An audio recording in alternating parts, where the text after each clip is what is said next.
Bollywood silver screen presenting the firm. इस कहानी की शुरुआत में मिच नाम के एक लड़के को दिखाया जाता है जो अपनी पत्नी के साथ बहुत खुशी से रहता है। वो हार्वर्ड लॉ स्कूल का स्टूडेंट है और हाल ही में उसने अपनी लॉ की डिग्री हासिल की है, जिसके बाद उसे एक लॉ कंपनी जॉब के लिए ऑफर करती है, लेकिन ये कंपनी टेनेसी में है। इसीलिए मिच को अपनी पत्नी के साथ टेनेसी शिफ्ट होना पड़ता है, जहां पहुंचने के बाद कंपनी के रूल्स के मुताबिक उसे एक बार एग्जाम को पास करना है, जिसे वो आसानी से पास कर लेता है। और अब उसके सीनियर उसे कंपनी के बारे में बताते हैं, वहां के रूल्स और रेगुलेशंस के बारे में बताते हैं। मिच के सीनियर का नाम एवरी है और अब मिच को कंपनी की तरफ से सारी फैसिलिटीज मिल चुकी हैं। उसके पास घर है, गाड़ी है, साथ ही उसका जो स्टूडेंट लोन था वो भी कंपनी ने पूरी तरह से पे कर दिया है, जिससे मिच बहुत ज्यादा खुश होता है। लेकिन उसकी पत्नी को इस कंपनी पर शक है, क्योंकि कोई भी कंपनी इतनी फैसिलिटीज नहीं देती। लेकिन मिच कहता है कि शायद ये उनकी पॉलिसी हो कि उनके एम्प्लॉय बहुत अच्छे से रहें। मिच अब इस कंपनी में पूरी लगन से काम करना शुरू कर देता है, जिस वजह से उसे लेट नाइट तक काम करना पड़ता है। मिच के घर देर आने की वजह से अब धीरे धीरे उसके और उसकी पत्नी के बीच में दूरियां बढ़ना शुरू हो गई हैं। वहीं मिच जो ज्यादा से ज्यादा समय अपनी कंपनी को देता है, उसे अब कंपनी के बारे में समझ आ चुका है कि इस कंपनी के ज्यादातर क्लाइंट्स वही हैं जो गलत यानी कि गैर कानूनी काम करते हैं। इस कंपनी का काम है कि उनके गैर कानूनी कामों को छुपाना, उनकी ब्लैक मनी को व्हाइट मनी में कन्वर्ट करना और किस तरह से उनके टैक्स को बचाना है, जिसके लिए फर्म उनसे बहुत अच्छे खासे पैसे यानी कि फीस भी वसूल करती है। इन्हीं के कस्टमर्स में से एक कस्टमर वो भी है जिसका काम रिकवरी का है, यानी कि जिन लोगों ने अपनी ईएमआई नहीं भरी होती, ये लोग उन्हें मार पीट कर उनसे ईएमआई को वसूल करते हैं। और जब उन लोगों के ऊपर केस होता है तो ये फर्म उनके केस को लड़ती है।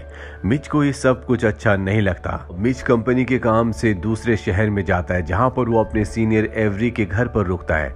वहां पर बहुत सारे डॉक्यूमेंट्स होते हैं और जब वो उन डॉक्यूमेंट्स को चेक करता है तो उसे पता चलता है कि इसी कंपनी का एक एम्प्लॉय मारा गया था। इसे मारने में इसी कंपनी का हाथ था। मिच ये सच्चाई जानने के बाद थोड़ा सा घबरा जाता है, लेकिन वो इस वक्त इस जॉब को नहीं छोड़ सकता। यहीं उसकी मुलाकात एक लड़की से होती है जो उसे सीड्यूस करती है। हालांकि मिच उसे मना कर देता है, लेकिन उसके बार बार कोशिश करने के बाद मिच अपने आप को रोक नहीं पाता, जिसके बाद ये दोनों एक दूसरे के बहुत करीब आ जाते हैं। और जब ये एक दूसरे के क्लोज होते हैं तो कोई इनकी फोटोज क्लिक कर रहा होता है। दरअसल ये मिच की कंपनी करवा रही होती है और अब मिच की कंपनी जिसके पास उसकी अश्लील फोटोज हैं वो उसे ब्लैकमेल करती है और कहती है कि अगर तुमने कंपनी की किसी भी बात को बाहर बताया तो हम ये फोटोज तुम्हारी पत्नी तक पहुंचा देंगे। मिच अब पूरी तरह से परेशान हो जाता है। वो चाहकर भी इस कंपनी के बारे में किसी को कुछ नहीं बता सकता, इसीलिए वो एक प्राइवेट डिटेक्टिव को हायर करता है ताकि वो इस कंपनी की हर एक डिटेल का पता लगाए। साथ ही पास्ट में जिस एम्प्लॉय की मौत हो गई थी उसकी मौत से जुड़े हुए हर एक सबूत को इकट्ठा करे। अब डिटेक्टिव अपना काम करना शुरू कर देता है, लेकिन कंपनी के सीनियर्स को ये बात पता चल जाती है। इसीलिए वो एक हिटमैन को हायर करते हैं जो उस डिटेक्टिव के ऑफिस में जाकर उसे मार देता है।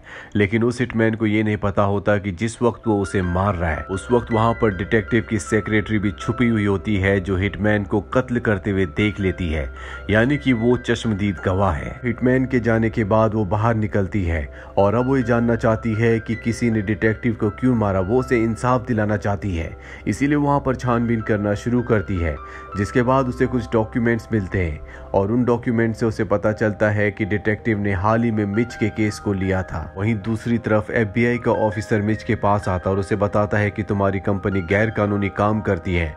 वो ऐसे लोगों के लिए काम करती है जो फ्रॉड हैं, जो क्रिमिनल्स हैं।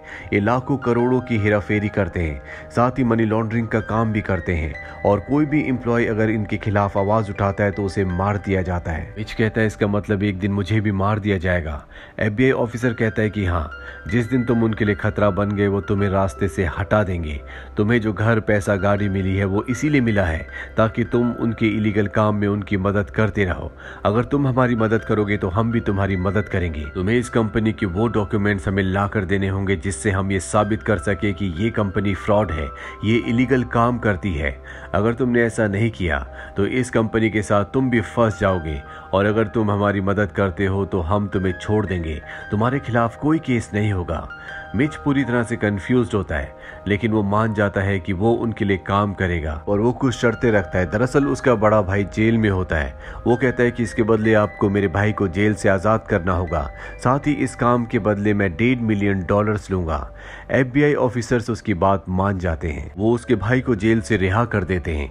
वही मिच को दिखाया जाता है जिसके दिल में आज भी गिल्ट है कि उसने अपनी पत्नी को धोखा दिया। उसे किसी भी लड़की के क्लोज नहीं जाना चाहिए था और अब उसके सबूत उसकी कंपनी के सीनियर्स के पास भी हैं।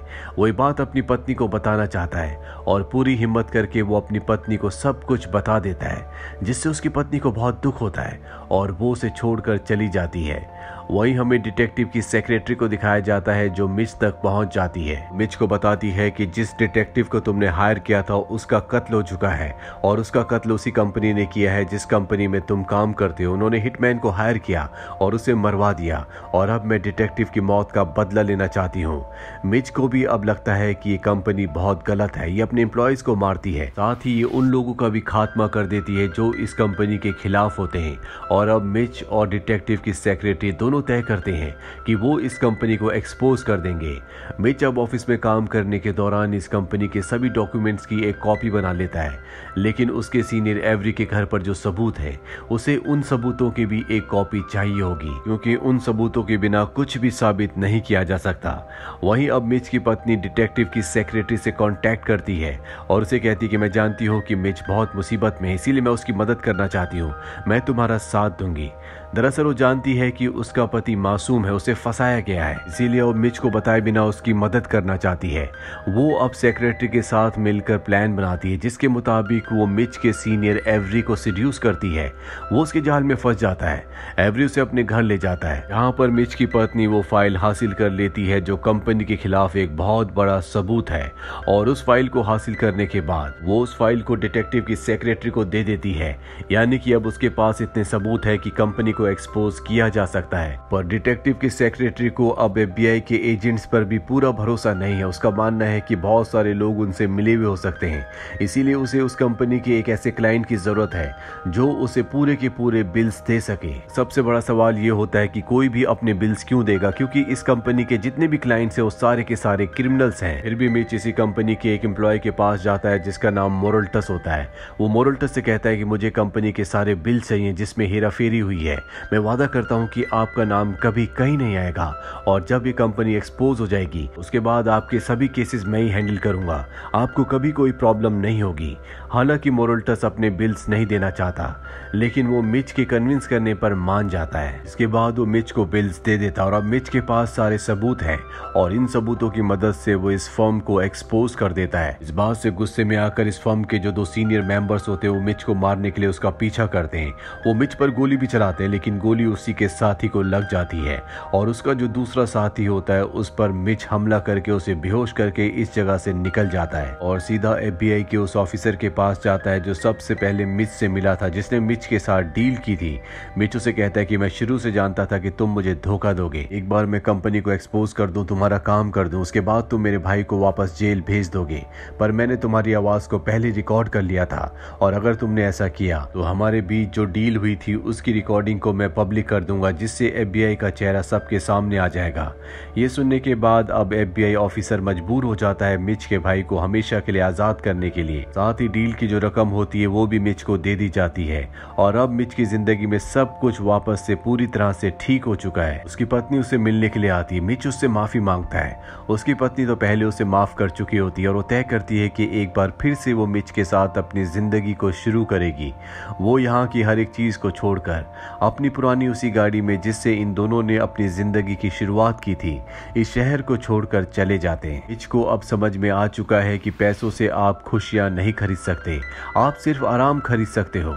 अगर आपको अपनी जिंदगी में आगे बढ़ना है, खुश रहना है, तो आपको अपनों का साथ चाहिए। साथ ही एक अच्छी जिंदगी की जरूरत है जो कि सिर्फ और सिर्फ ईमानदारी से आती है। तो ये थी पूरी कहानी फिल्म द फर्म की। उम्मीद करते हैं कि ये कहानी आपको पसंद आई होगी।